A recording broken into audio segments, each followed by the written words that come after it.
It's not science fiction. It's now. This is today's Army, Air Force, 3 miles now. Navy, Marine Corps. Together, they're the most advanced fighting force on the planet and beyond. The biggest advantage in combat has always been to be able to see your enemy before he sees you. Today, that means orbiting surveillance satellites capable of reading the license number on a vehicle 500 miles below.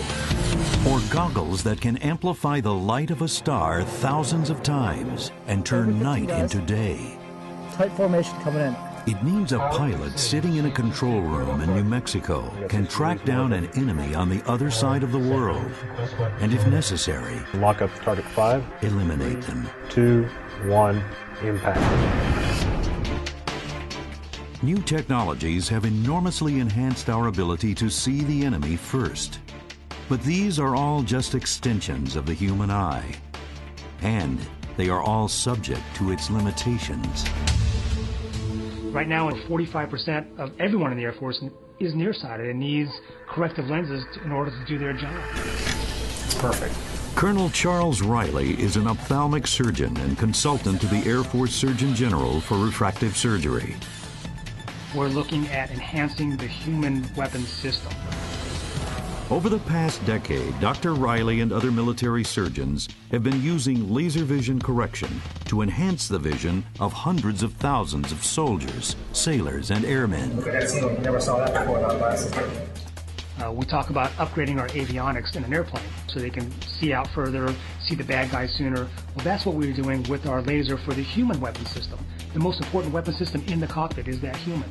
And so to be able to offer them that upgrade in their avionics is priceless. It really is priceless. It may mean the difference between them living or dying in their job.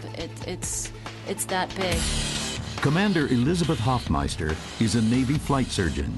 She was involved in some of the original studies that led to the military's approval of laser refractive surgery. In the military, we do not consider Lasik to be a cosmetic procedure at all. It is truly a warfighter, almost like a gear issue. When we send a soldier off for deployment, that's one of the things that we as commanders have to do. We have to make sure that they are well trained, well equipped. If we can make him better and he is qualified for corrective surgery for his eyes, let's do it. General Frank Helmick is commanding general of the Army's 18th Airborne, the Rapid Deployment Force, and the Deputy Commanding General of U.S. Forces in Iraq. He's had LASIK surgery himself. And our military has an advantage over our adversaries on almost everything, I think. And LASIK surgery is just another indication of that. LASIK was approved by the FDA for refractive surgery in 1998. But it was more than a decade before the procedure was accepted by the military for aviators. It wasn't a question of effectiveness. In the civilian world, LASIK had amassed a long and enviable track record for safety and consistently good vision correction. If something performs well in suburban America, that may not perform well in the middle of the heat in Afghanistan. May not perform well at 25,000 feet jumping out of a plane, may not perform well under water with explosives and concussive effects with the water, which is not necessarily something that's tested very well on the civilian side. Colonel Scott Barnes, an Army ophthalmic surgeon, was intrigued by the potential for the Army Special Forces. He began testing laser refractive surgery under extreme conditions with soldiers at the Special Operations Command at Fort Bragg. I want to make sure that I know that I've given him the best opportunity, that we, as the Army, have given him the best opportunity. And unless we've done that study ourselves, I mean, it's kind of Ronald Reagan's mantra of trust but verify. We believe that most of those things are probably correct. We just want to see it for ourselves. I was pleasantly surprised. Pleasant is perhaps not a strong enough word. It was amazing how well folks did that in all the environmental studies that we looked at. Dr. Steve Schallhorn is considered to be the founder of the military's refractive surgery program. As a former Navy Top Gun pilot, instructor, and ophthalmologist, Schallhorn was in an ideal position to see the potential and the problems.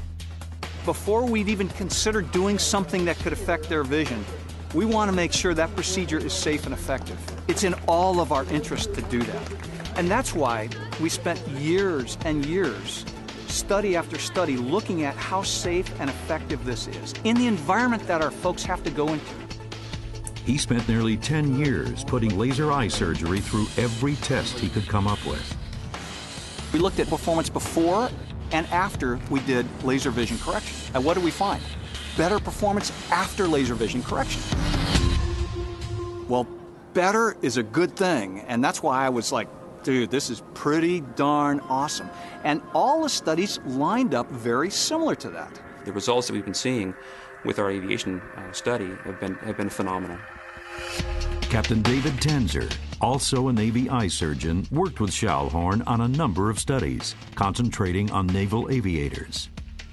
In 2004, he began testing wavefront analysis, a new diagnostic technology. Wavefront could identify the slightest flaws in the eye's optics and then guide a laser to correct each of those defects. With the addition of wavefront analysis, Captain Tanzer and other military researchers found Lasik could routinely produce supervision well beyond what's considered normal. It's not 2020. It's not even 2016. It's 2012. It's 2 lines better than 2020. 92% of 2012 were better uncorrected, and 35% are 2010. They max out our eye chart. In 2006, after nearly 14 years of countless studies, tests, and trials, Steve Schallhorn was finally satisfied. Looks good, Paul. Looks real good. On that point, then we said, this is good enough for aviators now. We had done the environmental studies. We had obviously very intense, many studies looking at this quality of vision aspect, looking at modern technology. And then we decided it's good enough for aviators. At that point, we started LASIK in aviation. That opened the door for LASIK in space. NASA, which until then had banned any type of refractive surgery, approved LASIK for their astronauts. And that represents a real milestone. NASA looked at the safety and effectiveness of LASIK in great detail over the years, and they have deemed it safe and effective for use in their astronauts. We should take great comfort in that, in knowing that it has reached that level.